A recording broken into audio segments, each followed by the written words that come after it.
and all of the students. Morning, Dr. and Prof. Morning. Morning, morning. Okay. So have you take a look at the notes?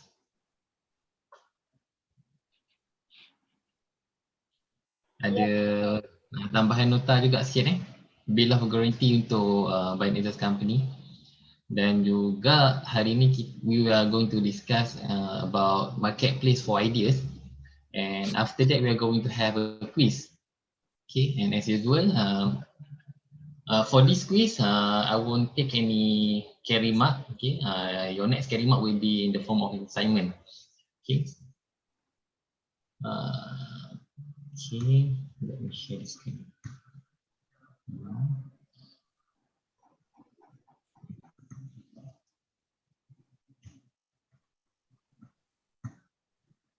As usual, if you have any question, you can stop us at any time. Okay, and then you can also ask question through chat. Okay, here is a short link later on if you want to have some fun and look for crazy patterns worldwide. Okay, you will see that there's a lot of patented ideas and some of them seems quite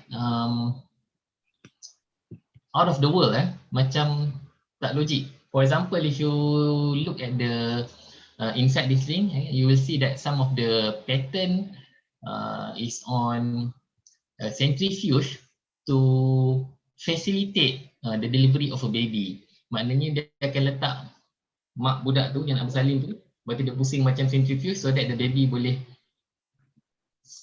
macam difikir lain, the baby tu lagi mudah nak keluar daripada rahim ibu dia. So Pening kepala mak tu. Itulah, daripada bersalin dua-dua pusing-pusing. Guling. Anyway, Doktor, yeah. boleh ke pattern something like that? I thought it need to be helpful to the society. Actually, you can just patent anything yang baru. Okay. There's another patent. Dia patent ni, if you have a novel idea, baru orang tak pernah coin that kind of idea before, you can just patent it. Okay. Whether it is beneficial ataupun tidak, that is out of the question lah. Okay. Maybe I can interject kat sini. Yes. Patent ada 3 requirement. One is novel lah, is benda baru lah. Okay. So kalau orang dah patent something similar in the past, orang dah patent something exactly in the past, you tak boleh patent lah sekarang. So it must be novel lah, it must be new. Secondly, it must be inventive. Inventive ni maksudnya dia ada something clever about it lah. Kan? So that's second point. The third point is industrial applicability. So maksudnya it can be applied. So you must show an example how it can be applied. Right? Whether it is going to be taken up or not is another issue. In fact, most patents tak ada commercialized pun, even in UPM, kan? Tapi we can file lah, and we can get that patent. Kalau orang nak guna, they have to pay us lah to use our patent. So that's the thing. So in order to verify that it can be used or not, there's the industry lah out there. Siapa-siapa yang nak guna, then they need to come and discuss with you, kan? But you want to file the patent because you want to claim the ownership of that idea or of that technology. Okay, right, that's answering the question lah. Thank you. Yes, thank you, bro. Yeah, Mama. That is the kind of answer that you can expect when you are dealing with people who is already have patent. Prof ada beberapa patent Prof. Berbelas-belas lah, tak ingat. Tapi none of them are commercialized. It's a bit strange for me. I have 2 commercialized technologies, tapi they are not patented because the industry does not want to patent. Kita bekerjasama dengan industri, kan. And I have about berbelas-belas patent yang tak commercialized. Okay, tak apa. Jalan. Yes, okay. Mungkin ada reason lah behind that, kan. Kadang-kadang sama ada industri dia tak nak bayar untuk patent, so they are looking for something that is much cheaper, ataupun between researcher and industri ataupun teknologi tu mungkin pada masa sekarang ni belum lagi mencapai kehendak industri kan, tapi mungkin in the future dia akan adalah demand tu insyaAllah. Alright, so for today we're going to share about biotechnology idea market, okay, lesson from USA and UK. For this lesson, we're going to focus for US, we're going to focus on Boston. Alright, and before that, let us share a little bit on the drug development chain. Okay, you already know that for drug development, there are at least 7 stages. Okay, discovery, preclinical, okay, clinical phase 1, phase 2, phase 3, approval, and finally launch. Okay. However, most of the time with the drug development, okay, if you started with discovery, it's going to cost you a lot. Okay, for example, okay, some new drug, okay, the cheapest, the drug in the US market, okay, for the development since the discovery, they are going to spend almost 1 billion, which is in this report, it is said that it will cost you about 800 million US dollar in 14 years. Okay, so if you have already patented a drug, okay, and then you need about 14 years to develop the new drugs, you will be left with only 6 years to make profit out of that drugs. Okay, so because patent is only being protected for 20 years. Okay, and then there's also another risk because most of the time, okay, only one out of 250 molecules or drugs, okay, entering preclinical testing, okay, will be entering the commercialization or it will be launched. Okay, the rest of the molecules, they could either be failed along the way ataupun maybe they have to be changed because sometimes the drug is not do not have enough efficiency or efficacy, and it could also have some side effect. Okay, and while we are here, okay, at this slide, I just want to share a little bit on the development of COVID-19 vaccine. Okay, we have a few approach for the vaccine. Okay, we have like mRNA vaccine, and then we have also vaccine which is the virus themselves, which has been either killed or weakened. And for these two, you might have already read in the news. Okay, for mRNA, the storage must be very cool. It is about negative 70 degrees Celsius. Okay, whereby for the weakened virus or the killed virus or its particles, okay, it can be stored at about 0 to 3 degrees Celsius. Okay. So for Malaysia, anyone know what is the status of vaccine, COVID-19 vaccine? How do we plan to acquire this vaccine? Has Malaysia have any deal with any companies in the world to acquire this COVID-19 vaccine? Anyone want to share? Maybe you know something? Ada tak? Okay, no. Okay. All right. If you can see some in the news nowadays, Malaysia have some a deal with Pfizer. Pfizer is one of the biggest. Yes, okay, Nurul Adriana, we have a deal with Pfizer. Okay, and then to acquire the vaccine, okay, the price is about $20 per vaccine. It will be given in the form of two doses for every human being. Okay, and then it is an mRNA vaccine, so it needs to be stored and transported in negative 70 degrees Celsius.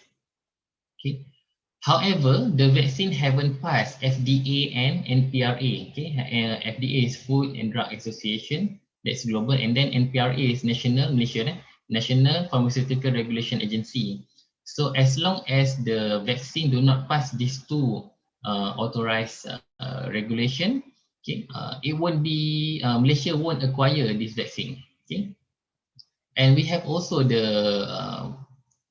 weaken or kill COVID-19 vaccine, okay, which is being developed by China, okay, and then currently is undergoing clinical phase 3, okay, clinical trial phase 3 in Turkey, Indonesia, and where's another country I forgot. Okay, and that vaccine is much more cheaper. Okay, so as of now, Malaysia have also have interest with this vaccine. Okay. However, the final conclusion has not yet been made. So I would like you to follow up this case from time to time, okay? Because this is a very good case study to be used in our lecture.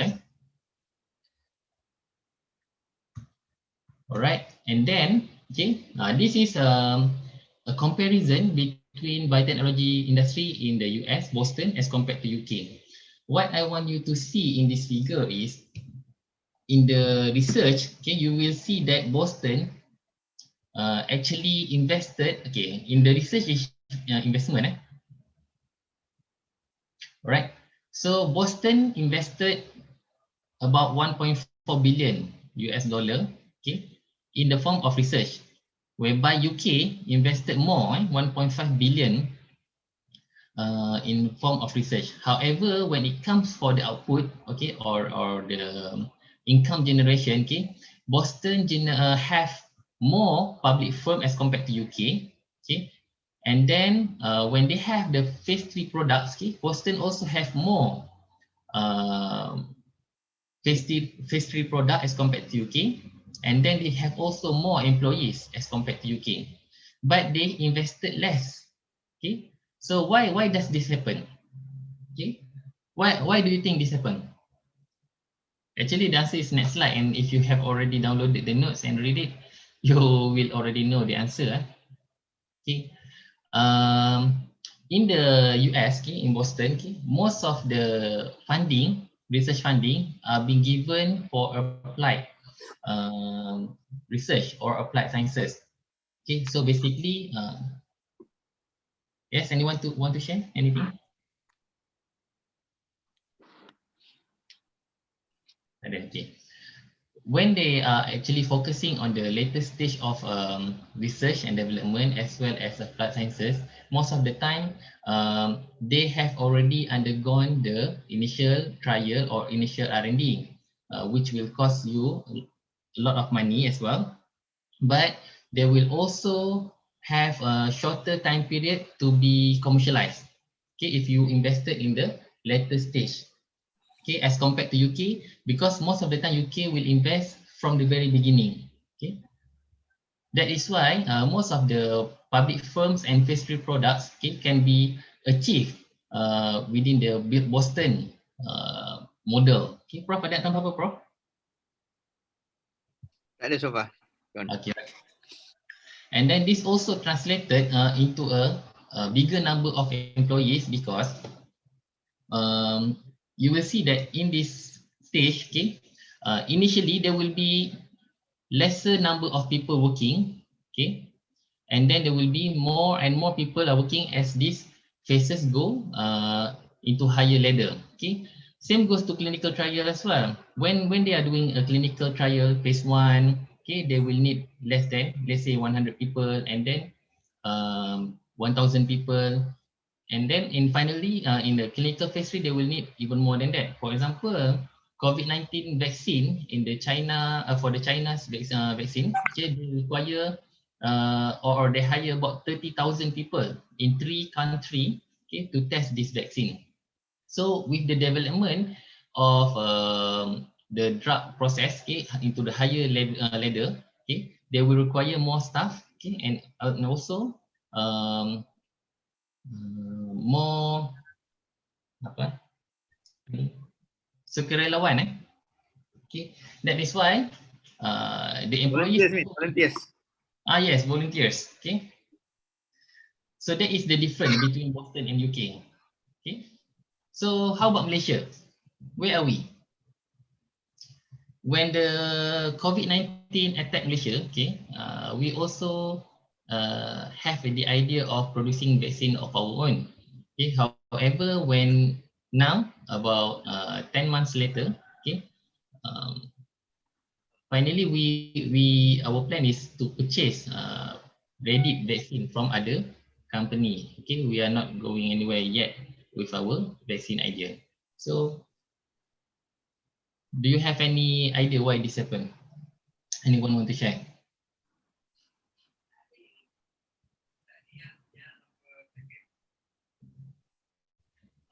Saya macam ada dengar suara. Ada? Tapi saya tak kuat. Okay. I assume tak ada. Alright, so these are some of the issue. For example, the first one, in UK company, in UK environment, it is mentioned that we are not just entrepreneurial in nature. Mana kita tak berapa berkeusahawanan. Most of the time, this is similar situation in universities in Malaysia previously. Most of the time, researchers are only doing research, okay, and then sometimes the research that they are doing are focusing on the idea, okay, but the idea themselves tak boleh nak pergi ke commercialization level, ataupun mungkin idea tu when it finish R&D it still are not mature enough to be commercialized. Jadi with that bila kita ambil benda tu dan kita fikirkan, okay, most of the time if we want to do a research and we want to make them commercializable, okay, we must first think with the end as our goal. Okay. Contohnya kalau kita nak commercialkan sesuatu, okay, kita kena create something yang commercializable lah. Kita tak boleh create something yang idea when you are working on the idea, bila dia selesai ataupun bila the R&D is completed, kita tak ada idea lagi kat mana kita nak jual dia ataupun siapa yang akan beli teknologi ni. Okay. Kita kena start dengan idea, maknanya ada orang yang nak beli teknologi ni, dah ada demand. There is a gap in the market yang akan fulfill kita punya produk. Okay. Yang kedua adalah scale. Okay. Yang ni adalah betul juga kat Malaysia, because Malaysian, we have 37 million people. Yes, we have a lot of people, but the scale is also still too small. Then for example, okay, when China want to test their vaccine, they are choosing untuk Asia punya market, dia pilih Indonesia, okay, because Indonesia have, I think, more 100 million people or 300 million people. 220 million people. Okay, that is 8 times more than Malaysia. No, 7 times more than Malaysia. Jadi scale untuk market kat Malaysia ni masih lagi kecil. Even kalau dia nak test vaksin kat Malaysia, mungkin kita ada juga isu-isu lain selain daripada number of volunteers as compared to Indonesia. Okay. And then failure. Okay, job mobility in UK is very tight. We can't raise our current position. Same goes to Malaysia. Sometimes when we are working in a place or in a company, okay, if we want to mobilize to other company, we do not have a lot of choices. Okay, tak banyak sangat company biotech di Malaysia yang kita boleh pergi dan succeed. Okay, actually we have a lot of biotechnology company in Malaysia. For instance, we have about 200 plus bionexus company, and that is just a fraction of from slightly less than or slightly more than 1,000 biotechnology companies in Malaysia. Jadi, however, okay, this biotechnology company yang kat Malaysia ni, not all of them are very successful. Okay, some of them are barely surviving, some of them are actually drowning. Okay, jadi yang betul-betul successful ni tak banyak. So, for a person or for an employee to move from one successful biotech company to another biotech company in Malaysia, okay, they have to compete and fight a very big competition. Okay, jadi mobility untuk job in Malaysia is also very tight. But if we are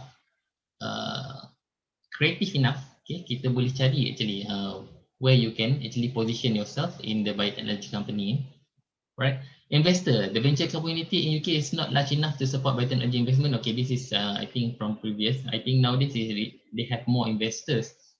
However, we want to take this thing into Malaysian perspective. Okay, Malaysian investor are also facing difficulty. Okay, when they are investing in biotechnology company in Malaysia. So itu salah satu isu juga bila kita nak tengok biotechnology company become successful, and because they will need a lot of money, and then this money will come from investor. Some of the issue also surrounding with the pandangan umum, okay, alright, whereby biotechnology company in Malaysia is not very successful, and sometimes they could fail much more easier as compared to international biotechnology company. This is a common skeptical opinion. Okay, but it is also very common for us to see that not many biotechnology or local biotechnology company in Malaysia is very, very successful. This is a hard truth. Okay, sometimes you can see that this company, when they are emerging, okay, they will sound very, very successful. Okay, they will receive funding and so on. However, not so long time after that, okay, they are not very successful and their name just hilang dari radar.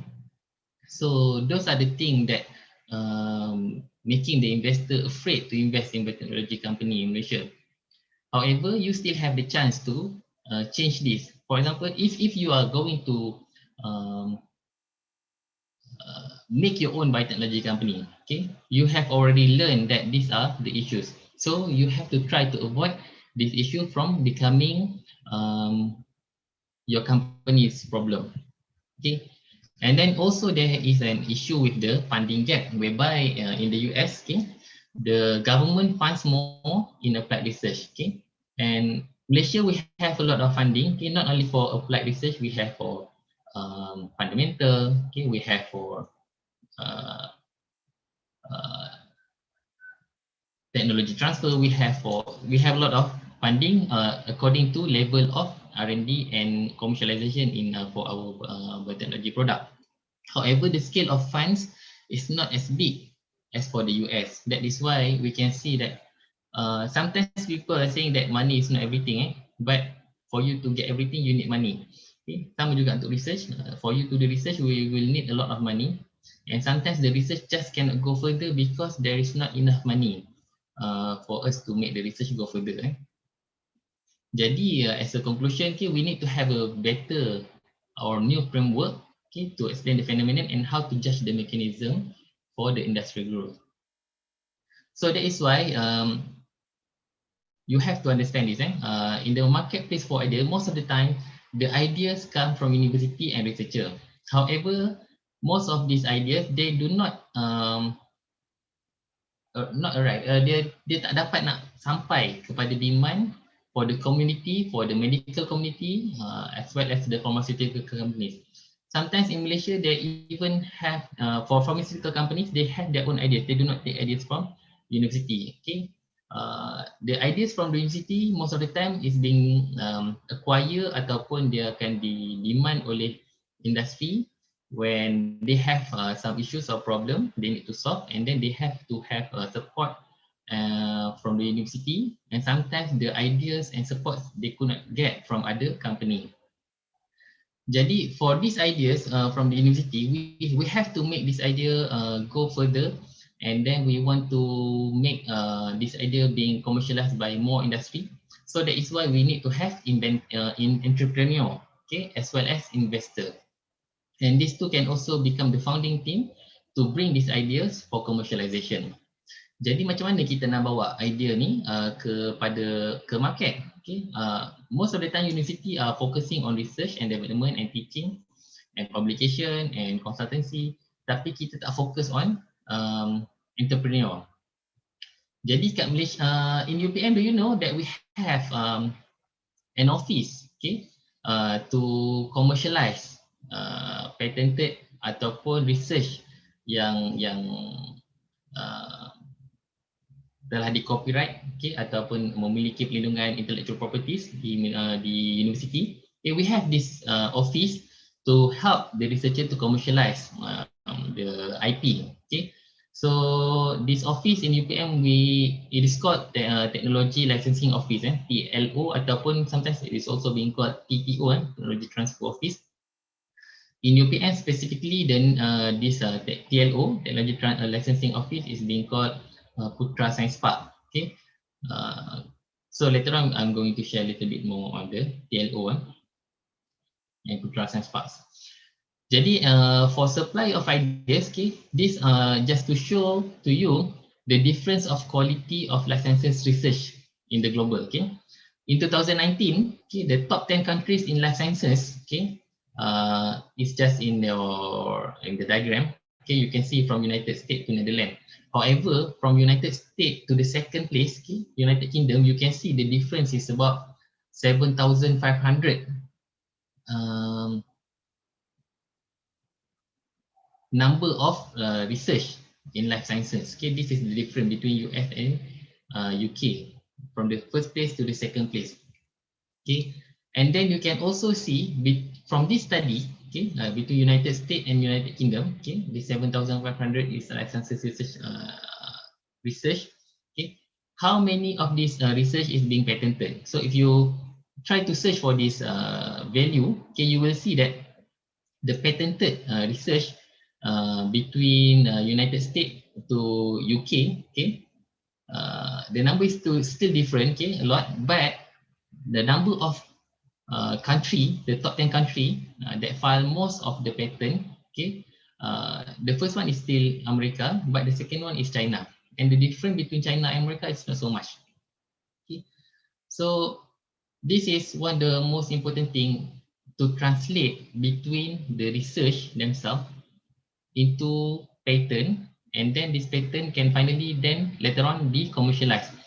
Although if you take a look at the figure before, okay, this figure, okay, where is China? Okay, China is at the number 3, okay, in terms of research, but most of their research are being patented, okay, globally. Okay, and then they are even higher as compared to UK. So this is showing to us, I'm not saying that the US is making less meaningful research, okay, but China is, most of the China research is being patented, meaning that their research, they are planning to make them be able to be commercialized. Okay, so these are the different. Try to focus more on the commercialization aspect, so that you will do more research that can be commercialized as compared to do a lot of exploratory research, which then later on cannot be patented. Okay, and then another thing is, although UK is investing more for their research and development, does they have a demand, okay, or for biotech firm? Okay, so if you take a look here, okay, the demand for biotech firm in UK, most of the time they are being focusing on these 3 sources. Okay, the first one is pharmaceutical company. Okay, so in UK, most of these pharmaceutical company, they are actually one of the most productive industries. Okay, and their growth is very, very significant as compared.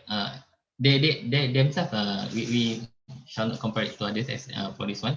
Okay, but to say the least is, this business or this biotech company, they are very productive and growing, and we can see that a lot of our pharmaceutical product also come from UK. And then there are medical community. Okay, we can see that in developed country, most of the workers, they are all knowledge worker. Okay, meaning that they are highly trained. Okay, and they are also professional. And so these highly trained and leading practitioner, they are very good in handling information as well as equipments, and they are also very professional in working.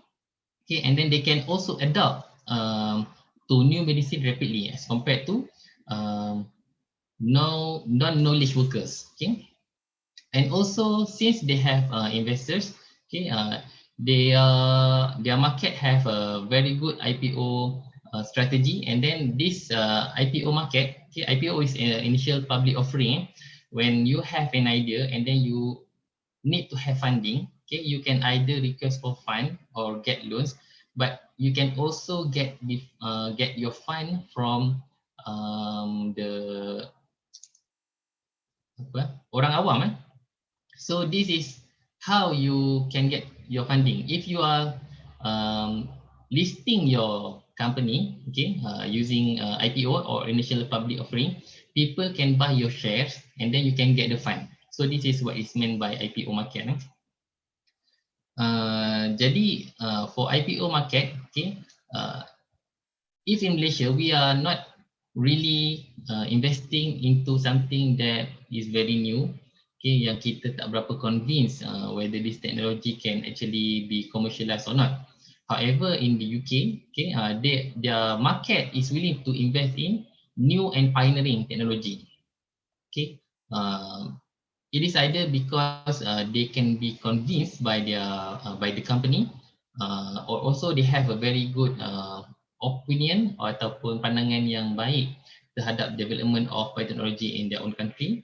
Okay, so they are willing to invest a lot of money. That is why their market, their research and R&D can be funded from IPO market. Okay, pernah dengar tak IPO market kat Malaysia?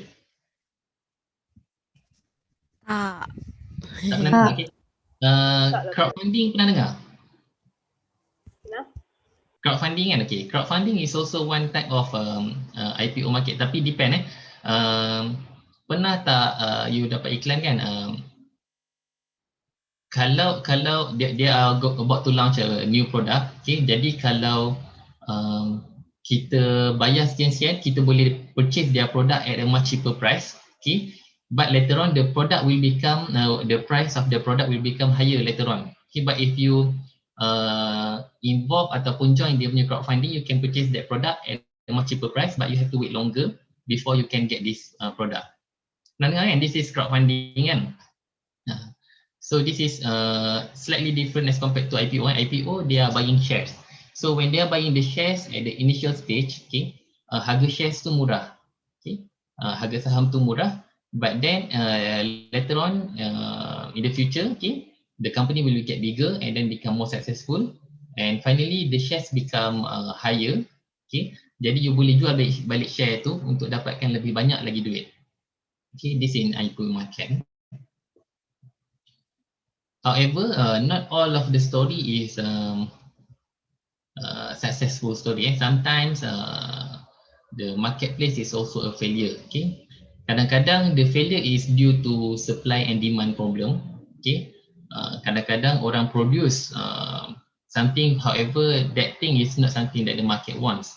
Okay, jadi kadang-kadang the failure is not only being caused by that. Okay, sometimes it is also being caused due to misunderstanding between the founding team. Okay, sometimes the failure could be also due to the product themselves when they are already in R&D but they have not been matured yet. Jadi dia perlukan katalah crowdfunding ataupun IPO, but then when they further develop, they realize that this product have issues ataupun side effect, and then finally the product cannot go further in the market. So that could also be a failure. Okay. Jadi there could also be a lot of other problem. Okay. Sometimes the misunderstanding could also happen between the researcher and the founding team. Okay. Sometimes within the founding team. These are all common. Okay. And you can also understand that one. Okay. Okay. The other sources for problems, okay, also includes resource constraint. Okay. You see, most of the good ideas doesn't leave university setting. Okay, and this happen because the idea themselves is sometimes difficult to be carried out. Okay, and then they do not have qualified people to start a company. Remember previously, Prof. Ali also mentioned that excellent researcher doesn't necessarily can become excellent businessman. Okay, jadi bila researcher dia nak cuba jadi businessman, and we do not know the hanky-panky selok-belok dalam berbisnes, okay, jadi we could fail the business, okay, dan menyebabkan business tu cannot go. However, sometimes the businessmen themselves are also not very good scientists. Okay, jadi they are focusing on the business themselves, tapi dia tak faham the context of the research. Okay, jadi mungkin they are going to market the product wrongly, ataupun mungkin they cannot understand why the product must undergo some clinical trial and so on, and they do not want to do that. Okay, jadi benda-benda ni adalah limitation. Okay, antara qualified scientists to become an entrepreneur, ataupun we are lacking in qualified entrepreneur to link with the science of the product. Okay, and also we have issue with insufficient capital to funding new ideas. Sebab kadang-kadang the idea themselves, although it seems very good and it can go further, but like I said before, we do not have enough money to fund the research and development of this idea. Secondly, there could be also connection issues. Okay, this is the one I also mentioned before. Scientists with ideas cannot find educated entrepreneur.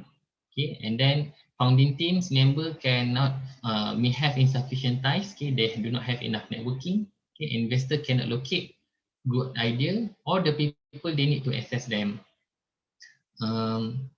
Sometimes we have this investor. Okay, we have people who want to invest money, but they could not find where they can invest their money. Okay, this is also another issue. Like I've mentioned earlier on as well. Okay, investors do not want to invest their money in a place that have risk, too many risks. Okay, they can, of course, investment come with risk. Tapi biotechnology company in Malaysia, there are not so many biotechnology company in Malaysia that are very successful. So investor having difficulty to really believe ataupun to really trust where they can put their money and have lesser risk but higher return. And then so can we get ideas efficiently and effectively out of the work science into commercial marketplace? Yes, actually. With the help of TLO, this is the one I mentioned earlier on. Okay, efficient TLO. Okay, it can help to bridge the scientist ataupun the researcher to the entrepreneur. Okay, because TLO most of the time they are comprises of people with knowledge on both sides. Okay, they are not going to be the people who are running the business, but they understand how the business is ongoing. They are not the people who did the actual research, but they also understand what are the science and research behind that ideas. Jadi teknologi licensing office ni akan bantu to transfer the ideas from the university, ideas ataupun IP lah, mana idea the ideas has already been patented ke, okay, dan bersedia untuk dikomersialkan. Jadi TLO akan bantu. Okay, dia akan bawa idea ni daripada universiti ataupun inventor kepada entrepreneur. Dia akan cuba cari ataupun matchkan entrepreneur yang sesuai untuk bawa idea ni ataupun komersialkan idea ni. Okay. However, okay, in the past, okay, they also have this TLO. However, the TLO are not very well experienced and not well versed untuk bantu ataupun facilitate the commercialization of an idea. Jadi bila TLO ada masalah, the whole things also, the whole issues also come back. Maknanya dia tak dapat nak commercialkan juga idea ni. Okay. Jadi kadang-kadang in other schools ataupun other university, they have venture capitalists to decide by themselves idea mana yang dia rasa akan berjaya. Okay, for example, we have a basket of technology, Prof. Lisa sebut basket of technology, and then they are like a catalog. So the venture capitalists, okay, they can come and then choose. Okay, they want to have invest in this IP, they want to invest in this idea. Okay, they do not want to invest in the other idea and so on. So if they use this procedure, because sometimes the venture capitalists, they have more experience in dealing with investors. However, venture capitalists are also people who have their own interests in place. So that is why TLO must be very, very careful when they are dealing with PC. Jadi kat UPM, our TLO is called Putra Science Park. Okay, Putra Science Park. Jadi our Putra Science Park has been our PSP. They have been very successful. They have received a lot of awards. Last 2 years, they received 3 consecutive years award untuk best management. Jadi you are now in UPM, so UPM is one of the best university in commercializing IPs. Jadi dekat PSP, they also have InnoHub. Okay, InnoHub is a startup atau is a place ataupun incubation untuk startup company. Okay, jadi startup company ni dia akan lantik, InnoHub dia akan lantik entrepreneur untuk berada dalam InnoHub dan mengkomersialkan IP daripada UPM. So later on in the future, if you plan or you have interest to commercialize IP from UPM, okay, you can approach IP owner. Okay, UPM, for example, even invited, we have a lot of IP, okay, and then bring the IP and then the researcher you have to discuss together as well to PSP, okay, and then discuss how you can actually apply to commercialize this IP. However, they are not going to accept you that easy, okay, that easily, because they have saringan, and then they also have module that you have to stick on dan ikut, because this module is one of the thing that makes them reducing the risk of failure. Okay, jadi to learn more on this, you can open a PSP website, okay, Putra Science Park UPM, okay, and then try to take a look and how you can actually become a good businessman or entrepreneur to commercialize UPM IP. Okay, the module I think is for 2 years, okay, and they also have salary intake. Jadi, but do not use this as a means of untuk mengisi masa lapang. So let's say you cannot find a job out there and then you say, okay, let's try to become an entrepreneur. Do not be like that. Try to, if you want to become an entrepreneur, then you go there. Okay, if you do not know what to do, you ask. Okay, do not go there first. Okay, sebab selalunya kat situ, although they reduce the risk of failure, okay, sometimes they still face failure. Okay, and then some of the failure is due to incompetent or non-qualified entrepreneur as well as researcher. Okay, so now you already learned about PSP and InnoHub. And then this is to create a boundary between inventor and also biotech firm. Okay, jap, ada soalan. Dr. How TLO get benefit from managing this? Good question. Prof, berapa nak jawab, Prof? Maybe Prof have more experience in this. You jawab dulu, nanti saya sambung insyaAllah. Okay, so basically, thank you, Prof. Basically, TLO, they are being paid to commercialize ataupun untuk move the IP from UPM ataupun from university into the marketplace. Okay, jadi dia punya benefit is not only by getting paid by their salary. Okay, being carrying dengan membawa office ni untuk mengkomersialkan produk. Okay, dia membawa nama university themselves. Okay, yang pertama. Yang kedua, most of the TLO, they do not only have academic kat dalam tu ataupun staff UPM kat dalam tu. Okay, sometimes they hire people from the business ataupun from businessmen untuk bantu kat sini. Most of the time these people already have their own network. Okay, jadi dia this businessman, okay, bila dia jadi staff dekat TLO, dia akan membantu dalam mengkomersialkan IP ni. Okay, dan they are being paid a good sum of money to do this. Okay, dan UPM bila semua benda berlaku, okay, UPM kita ada banyak accreditation. Kita ada kita nak ada apa dia panggil lah, keterlihatan, okay, visibility dan sebagainya. Ya, Prof. Visibility. So, with this in place, okay, UPM have become even more reputable. Okay, we are becoming even more competitive in the academic market, dan orang pun akan tengok UPM sebagai satu entiti yang not only doing research for the sake of research. Kita buat research yang boleh dikomersialkan, yang ada nilai untuk contribute pada ekonomi. Kita ada nilai untuk membantu menjadikan industri ni lebih baik. Mungkin kita ada idea ataupun drugs yang boleh menyembuhkan penyakit yang sebelum ni belum pernah ada.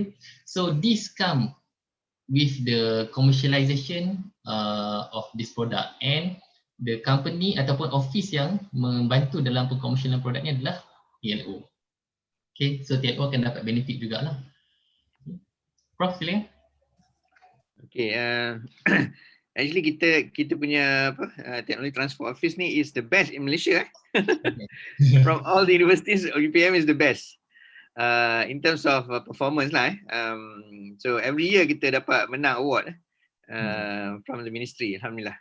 So in fact we provide the example for other people to follow us lah. So kita pun jadi consultant pada orang institusi lain nak buat macam mana, nak tengok macam mana UPM buat kan. We are even better than UM by the way. So okay, so kita tengok kat UPM ni we have more than 1,000 patents, tak ingat exactly how many. But this TLO kat office ni, Technology Licensing Office ni, kat UPM kita panggil Putra Science Park. Putra Science Park di bawah Timbalan Naib Chancellor Penyelidikan dan Inovasi lah, TNCPI.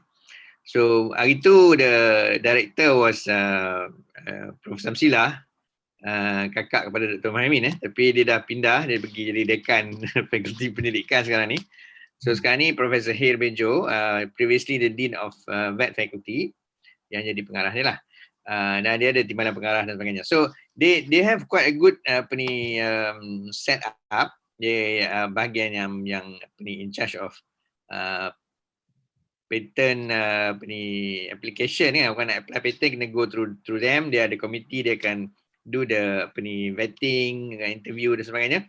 And then dia ada juga section di mana industries can come and tengok apa patent yang kita ada, dan they do matching lah antara industri dengan universiti, dengan the researchers kat universiti. And tadi pun Dr. Mamin sebut dia ada also fund untuk set up InnoHub companies. So sekarang ni dah ada I think close to 40 kot InnoHub companies. I have one myself. It's called Biomass EB Sdn Bhd. Okay. Ramailah company yang ada. Dr. Lai ada, Dr. Fu ada, Dr. Rose ada, Dr. Pang is applying, Prof. Hidayah, Prof. Raja, Prof. Saimi. Prof. Raja, Prof. Saimi, banyak. So kat fakulti kita memang ramai. So in fact you can, I don't know whether you can Dr. Mamin boleh cari dia punya website ni, people boleh download kan apa patent yang ada.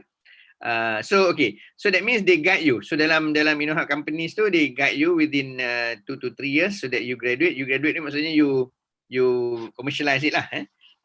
So commercialization pula ada beberapa route yang kita dah discuss sebelum ni. Sama ada you license your IP ataupun you actually buat production and marketing and sales, ataupun you joint venture dan sebagainya, banyak lah. Itu dia orang akan guide. Dan they also pay for the CEO of the company. CEO of the company can be paid by Putra Science Park selagi mana dia orang belum bergraduat daripada Putra Science Park tu lah. So gaji dibayar, dan juga dia orang akan train kita how to do market evaluation macam-macam. So very good in fact. So kita sebenarnya kalau boleh lah, I would like to suggest some of you who do not want to work with somebody else, want to be your own boss. Kan? You can be entrepreneur. You can go to Putra Science Park, ataupun maybe Dr. Mamin, we can invite Putra Science Park to give us a lecture lah. Kita tengah cuba dapatkan slot. Belum dapat. Preferably even your sister from Sansila. Walaupun she's no more there, but she has a lot of experience. She's there for a long time. Ataupun Dr. ni lah Dr. Yati apa kan nama dia? Yang mana? Lupa pula nama dia. Okay, anyway, one of them lah to come and talk to the class. Then you can dapat first hand information lah about the Dr. Zahira. Dr. Zahira. Zahira seorang lagi. Zahira tu seorang lagi. Tak ingat. Okay, anyway, so soalan tadi, how do benefit sebenarnya? Okay, one of the KPI untuk Putra Science Park ialah how many patents yang kita boleh file in a year, kemudian how many patents yang commercialized in a year, how much value yang we bring in terms of ringgit from the commercialization, sales from the companies yang dah commercialize, banyak lah. So in fact, as I said, kita top in the country lah sekarang dari segi rekod for many years already. Dan yang the second and third tu very far behind us, kan? So we have developed a very good system. In fact, tahniah kepada Prof. Samsilah lah masa dia jadi pengarah kat situ. She did a lot of good work, and now industries are coming, and we are having a lot of startup companies, kita panggil InnoHub companies, from within our own technologies. Kebanyakannya oleh researchers sendiri dan juga ada yang dengan students, dan kita punya CEO pun kebanyakannya our students, our ex-students lah. Dan sekarang ni bekerja dengan the companies as CEO. So hopefully bila dah commercialize, in fact the student can buy over pun, kan, can license the technology pun. Tapi for now ni, masa dalam InnoHub ni kita work with the researchers lah. Okay, tak tahu kalau ada jawab, ada apa nak tanya lagi? Soalan? Otherwise, you move on. Okay. Thank you. Okay. So just ask question anytime you want. Right. So for this boundary, inventor Vitech firm boundary, okay, we have to put this in a place for most of the business to be successful. Sebab kadang-kadang too many hands into one business could cause the business to fall down.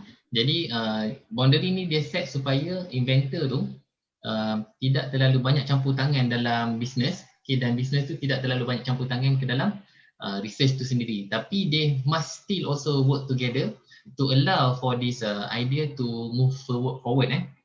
Okay. Jadi kat sini sometimes dia ada beberapa approach juga. For example, sometimes university will put this idea into the market directly to see whether the idea can survive ataupun tidak. Okay, jadi katalah idea tu dia kena, bila dia masuk market, dia punya pressure dia sangat teruk. Okay. Jadi idea tu dia akan ditekan sampai it is out of the game lah. Maknanya idea tu akan mati. But then if this happen, okay, the idea die quickly at the earlier stage, jadi university ataupun researcher ataupun entrepreneur, dia tidak membazir terlalu banyak duit untuk carry forward idea ni. Okay, jadi kadang-kadang lebih elok biarkan idea ni mati cepat supaya kita rugi sedikit berbanding kita dah bawa dia sampai jauh ke depan dan dah invest banyak money, baru idea tu tak ada demand, dan dia akan tak boleh pergi mana-mana, tapi kita dah rugi besar in the future. Okay. Maybe I can give one example here. Okay, insyaAllah. Ni very practical example. Okay, sebab kita nak kita faham what the process, what is involved in the process lah. And we are being apa kata not terlalu we are not being emotional with our idea, kan. Sometimes we think our idea is the best in the world, kan, but maybe it does not work out. So macam itulah, researcher biasanya dia rasa idea dia sangat bagus, kan, tapi the industry wants something that is practical and that they can make money, kan. So ni sebab tu dia kata boundary tu, the inventor dengan the firm, dia kena ada, masing-masing kena faham the whole system, what is all about.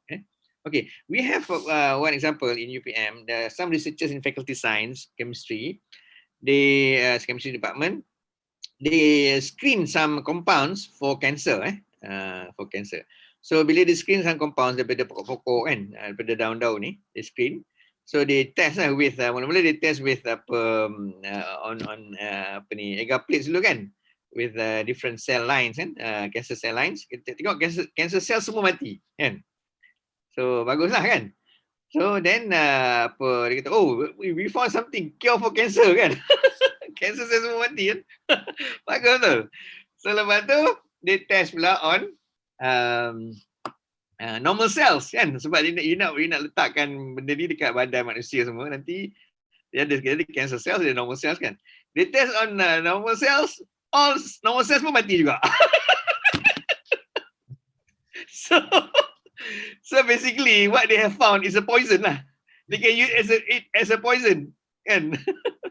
untuk bunuh tikus ke benda boleh lah kot, kan. Tapi not as cure for cancer, sebab yelah memang cancer sel mati, tapi sel biasa pun mati. So kalau bagi makan kat orang pun semua mati, mampus, kan. So maksudnya, if the idea is going to fail, let it fail early, kan. Jangan nanti you dah test on animal, you dah test on phase 1, phase 2, phase 3, baru discover that, oh, it is a poison. kan. Cuma actually you can play around with it sebab many current treatment for cancer pun dia orang guna tu sebenarnya is a poison juga. Tapi dia kena guna dos yang betul lah. Dos yang betul kepada certain people maybe it works kan. Certain people it does not work. You kena guna sebab tu macam cancer dia ada beberapa treatment, bukan satu. Macam chemicals yang guna untuk cancer pun ada berbagai jenis kan.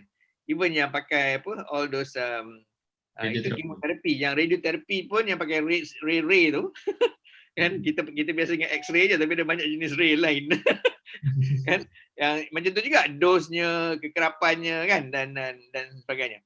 So nak ceritanya you can still work around with it, tapi you tak boleh lah claim this is a cure for cancer kan, sebab kebetulan when you test semua cancer cells mati, tapi lepas tu you test sel lain pun mati juga, normal cell pun mati juga kan.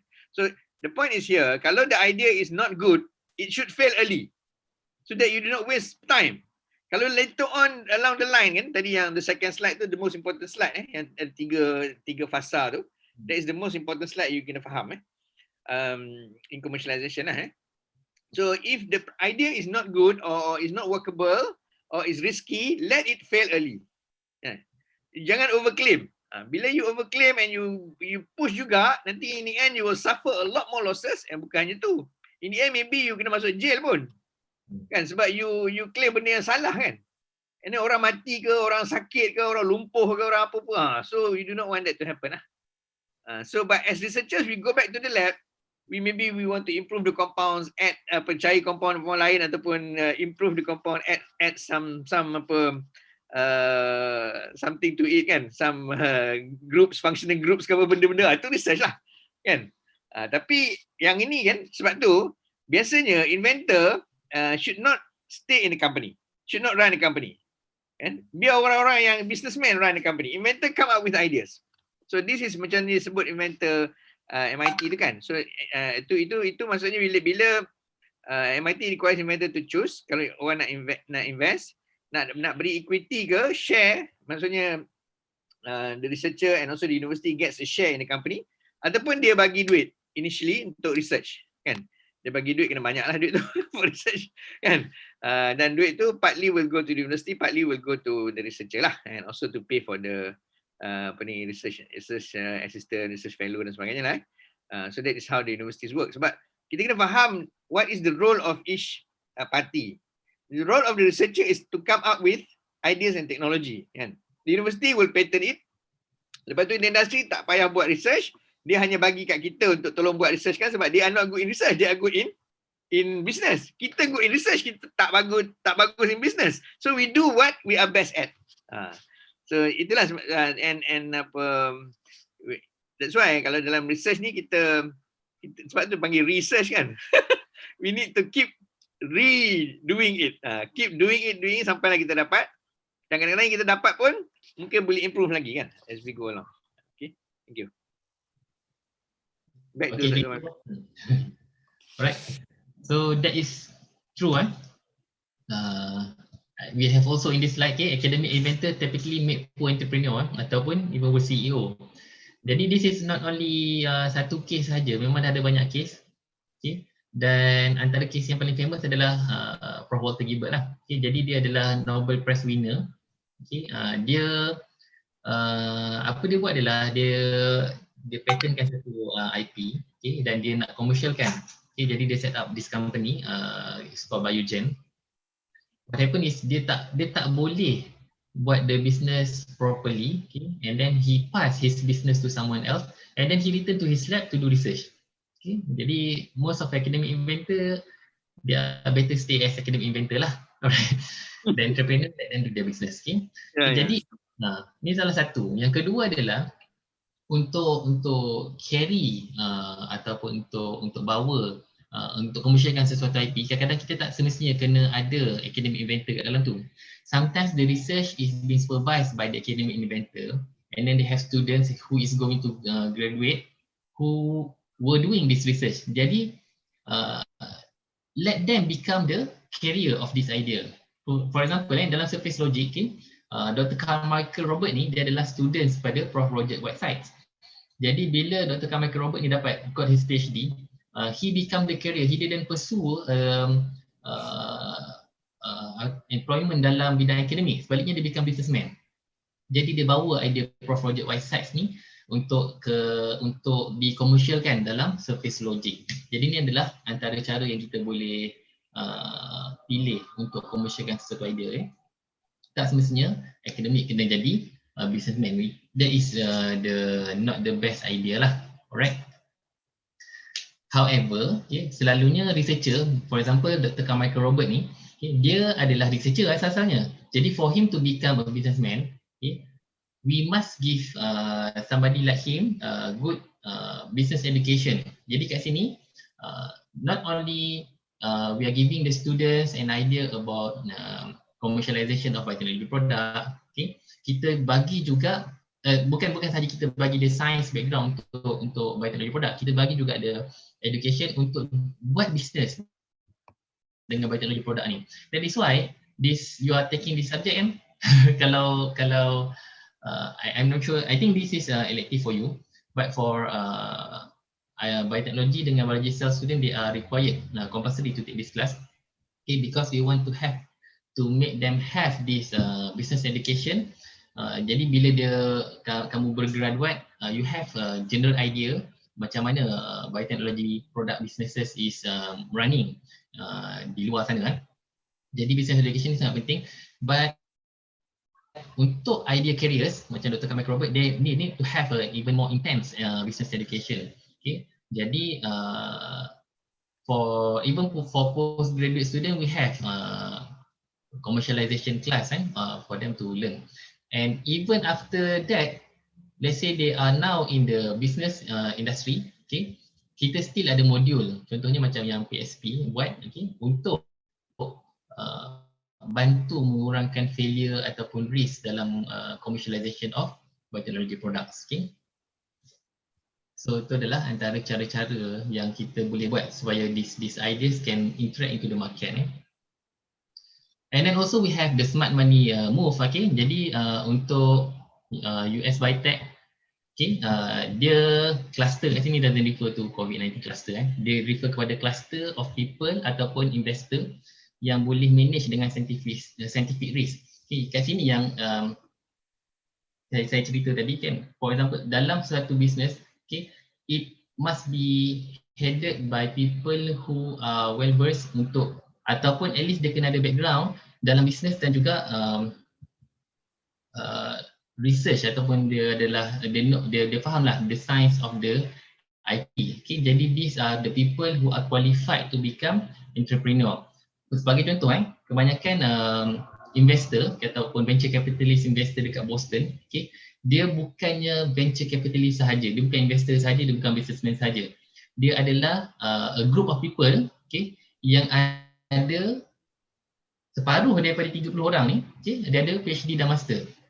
Maknanya dia mesti ada member yang tahu tentang sains dan juga dalam kes ni engineering lah. Sebab tu if you go into any law firm, kalau you want to file a dispute ataupun apa-apa berkaitan biotechnology ataupun food dan sebagainya, the law firm dia akan ada ada beberapa lawyer yang fokus on this thing. Jadi bila you belajar biotech, you doesn't necessarily need to become researcher kat dalam lab dan sebagainya ataupun jual biotechnology product. You can also become a lawyer.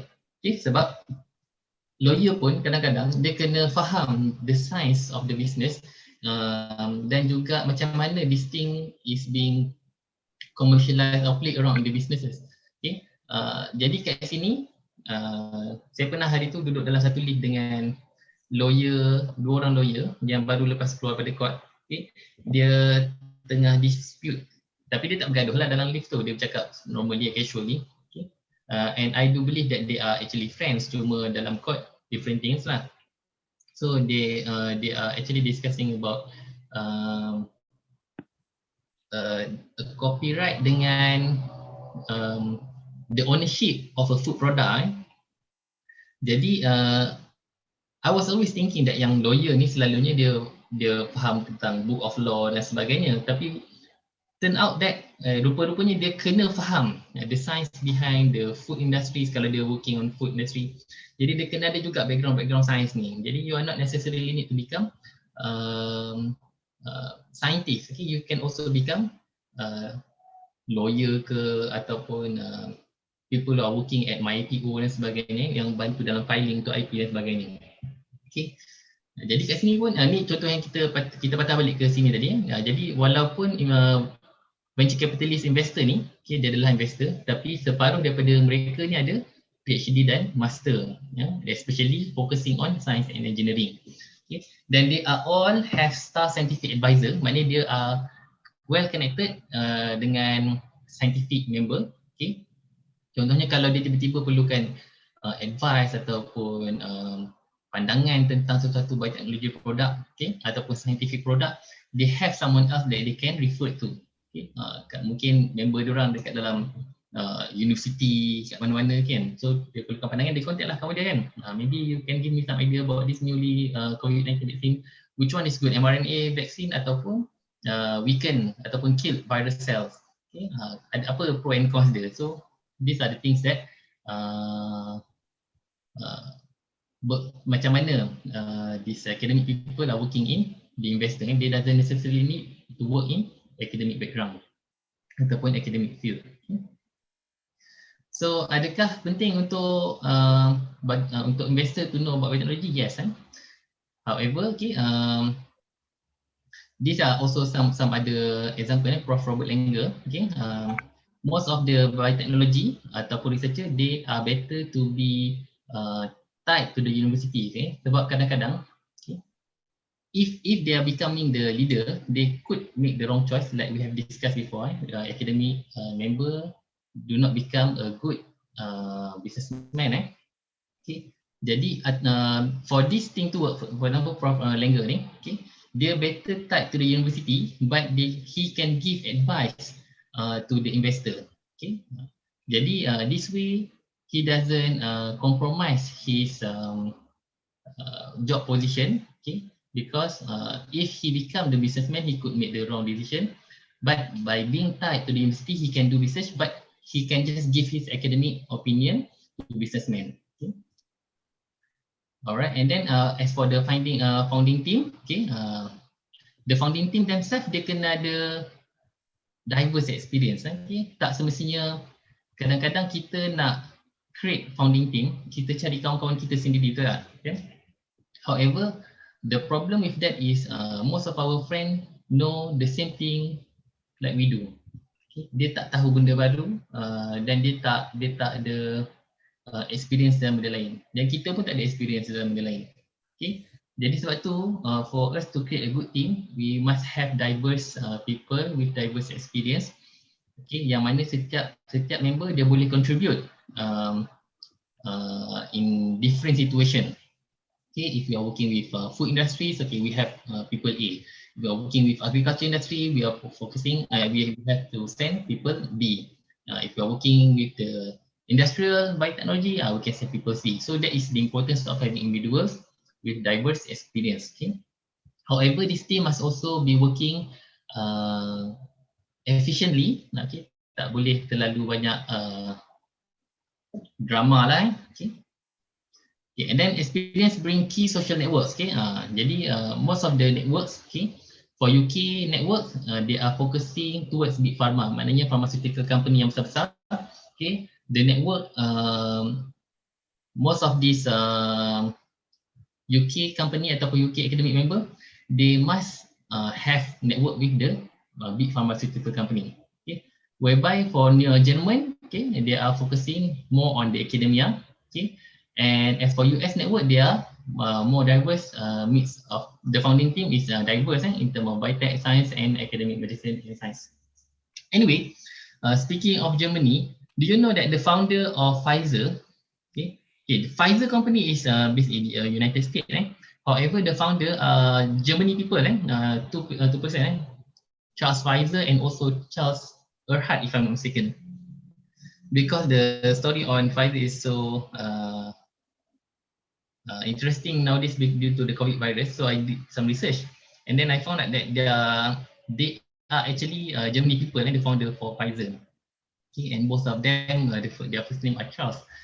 Okay, and then why they actually moved to US is because of this. Okay, German network focus purely on academia. They do not they also commercialize some of their findings, but their focus is more on the academia for science. That is what Charles Pfizer is moved to US to commercialize his or set up his company. Okay, and then as for the policy implication, okay, need to encourage labor mobility. Okay, this is applicable when we have the capability. Okay, for example, in Malaysia to encourage labor mobility inside Malaysia alone, the level is about at the medium. Okay, but if you are in US, labor mobility or US or UK, the labor mobility is no in US. Labor mobility is actually very good. That is why you can see that a lot of US citizens, they are actually people from other country as well. Okay, because US actually are giving green card ataupun dia bagi citizenship kepada to people who can actually contribute to their state. Jadi that is why you can see a lot of the people of US are being comprises of people from the many country. Okay, because they are focusing on the talents. Jadi if you have talents, you can go there and then you can apply for green card. But provided you can show what you can actually you can contribute to the state. Okay, and then recognition of the importance of diverse board of the BOD, diverse board of director.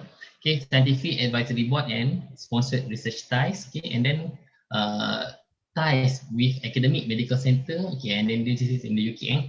So basically, if you want to commercialize a drug, this is an example. If you want to commercialize a drug, it is very good to have connection or networks with medical centers like hospital. Okay, so I give you an example in UPM. Okay, Prof Lai is doing clinical trial for her eczema cream. Okay, it is called Remedy, and then the clinical trial is being carried out in HP UPM, Hospital Pengajar UPM. So that is, although HP UPM belongs to UPM, but this is just an example. Okay, more than this, you can actually also have connection or network with other hospitals. Okay, whether it's government or private. Okay, and then you can also have this networking. Maybe you can do the clinical trial at the hospital. Okay, of course, this need to have win-win situation. So the hospital must have their what you are going to give them. Okay, maybe they will get reputation or also publish together with you. Okay, or maybe have some shares. Okay, or maybe some of the boss in the hospital become your board of director. Okay, and also the patient ataupun people who are having this clinical trial, they must also have their portion, and also you will get your portion when you commercialize that drugs. Okay, and then this is for policy discussion. Okay, key policy action, how to support interaction. Okay, so in the university policy, ideas is already in the marketplace. However, to make sure that this idea can go to market, first we have to patent this idea. Okay, without detracting from scientific publication. Okay, kat sini contohnya UPM. You see, most of the patent process they will took a few years sebab dia kena ada patent search. Okay, dia kena tengok sama ada kita punya idea dah ada kat negara lain sebelum kita file. Sebab kalau idea tu sendiri tak novel, kita tak boleh nak filekan patent tu. Okay, jadi all of this procedure will take a lot of time. Okay, it will take few years. I think last year Prof Ali baru dapat confirm patent file, Prof? Ya, Wan. Yang tu berapa tahun, Prof, pending? Dia bukan pending, saya 3 tahun ke 4 tahun gitu. 4 tahun. Dia biasa itulah 3 to 5 years. 3 to 5 years, But you already covered actually. Once you file, you are already covered. Cuma officially tak dapat lagi lah dia fikir. Sebab if you tengok some products in the market pun dia tulis patent pending, dia orang dah start produce dah. Okay, boleh. Thank you, bro. So, however, for this patent, before they can be commercialized, you can also file for patent. Dia akan jadi patent pending lah. But this whole process must be efficient supaya dia tidaklah terlalu mengambil masa yang terlalu lama untuk dikomersialkan. Okay. Pada masa yang sama, okay, you remember last week we have discussed that to increase your visibility, you can also publish your research finding, okay, dekat well-known journal ataupun well-known journal supaya orang kata baca, then people will realize that you are doing this kind of research, and then this will also attract investor ataupun businessman to commercialize your product. Okay? Tapi cerita dalam file patent ni, okay, sometimes when you are sending manuscript untuk publication, okay, bila you dah submit that one, and then the paper is being published, you tak boleh file for patent sebab semua orang dah baca your paper and then it is not patentable anymore. Okay, tapi bila you file for patent, okay, and then the patent is now pending ataupun is already going to be filed, and then you can publish the manuscript, because by just patenting, of course there are people who are doing the patent search every day, okay, but then that is not everyone. Most likely someone yang buat patent search every day tu adalah your competitor. Okay, jadi to get the good investor ataupun good businessman to come to you, you must do this scientific publication. Jadi these two things nampak contradicting kan, maknanya kalau you publish your paper, you tak boleh nak patent. Okay, tapi if you patent, you have to wait before you can send your publication. Okay, jadi that is why patenting kena sangat efficient supaya you tak ambil masa yang sangat lama untuk you publish your manuscript supaya you boleh increase your visibility. Okay.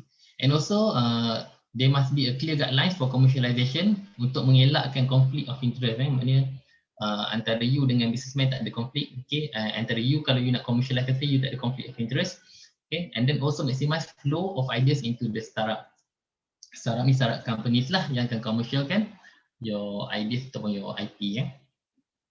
And then education for scientists, scientists as career.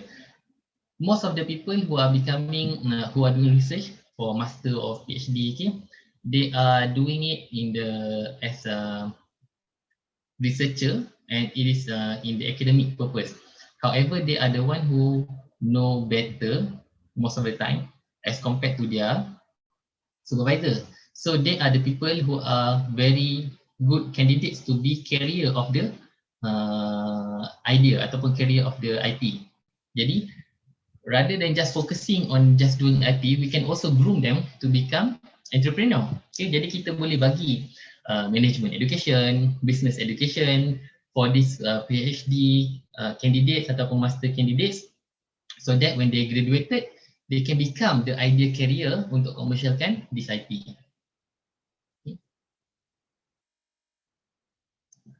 Alright, and then we can also use the market-oriented investment in ideas. Okay, jadi in this field, okay,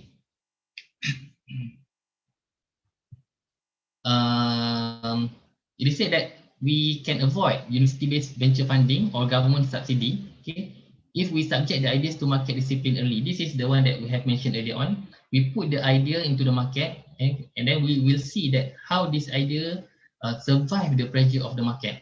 If the idea failed to the pressure of the market, okay, maybe because it is not ready for the market, maybe it is not very good, okay, let it die early, okay, and then we can focus on the other idea. Okay, jadi kita tak invest a lot of money in that, a lot of time, dan kita membazir banyak kat situ. Okay. And then we also need to avoid lengthy incubation within the industry. Okay, sebab when we have this incubation company ataupun incubation in the university to further R&D this research, of course before this we have discussed that ideas can have to undergo R&D to get more reputation, to further refine the idea and so on. But with this lengthy incubation inside the university, okay, people will started to know about this idea, and then they will do their research on their own. Okay, And then the drawback is your competitor might come up with a better solution, ataupun they might come with the same solution before you can actually enter the market. Okay, so when, let's say, initially when you create the product, you are actually venturing into a blue ocean. Okay, you have no competition, but then because you have a very long incubation time in the university, by the time you want to put your product in the market, there are already a lot of other products. Okay, and then you are actually venturing into red ocean strategy. So this is very competitive, and sometimes it is either eat or be eaten. Okay? Kalau you tak kalahkan your competitor akan kalahkan you, which is very challenging. And then network, promoting connections, encourage clinical trials, clinical research, so that between university, you can have other connections such as medical centers, other research center, maybe pharmaceutical company, because they already have their connection with people who are preferring or allowing prefer to do clinical trial. Tapi sebagai university, kita sendiri do not have a connection to people who want to do clinical trial. Jadi this is why we need to have a good network connection. Okay? And then we can facilitate scientists to be in advisory panel to promote diverse university connection to biotech. Okay? And because sometimes the academic and the industry, they are in two separate sections. Okay? They are not really talk to each other, so they are walking their own path. Okay, jadi businessman dia rasa okay, he is doing the right thing, and then researcher they are doing the right thing, but because they do not communicate to each other, okay, dia tak dapat nak bridge the connection antara industri dengan university. That is why this is previous approach ataupun previous practice. Okay, that is why nowadays kita ada even ada gym, jaringan industri dan masyarakat. Okay. So this is under NC Gym. They can also help in facilitating bridging antara researcher dengan industri as well as masyarakat. Okay. So when this happen, the network between the academic can be broadened. Contohnya network antara industri dia sesama industri, dan academician antara academician. But when one academician enter the industry, now the connection of the industry can become the academician connection. Okay, sama juga kalau kita letak industry people in the university. Okay, now they can actually enhance ataupun menambah lagi connection diorang. And with that in place, actually we can promote diversity approach. Maknanya semakin diverse network yang ada dekat university as well as network yang ada dekat industry. Lepasnya apa? Oh, dah habis dah. Alright, do you have any question? Prof, nak tambah apa-apa, Prof? Tak ada. Tak ada. So now let's move to quiz. Kalau tak ada soalan tak? Tak ada. Tak ada. Setakat ni. Faham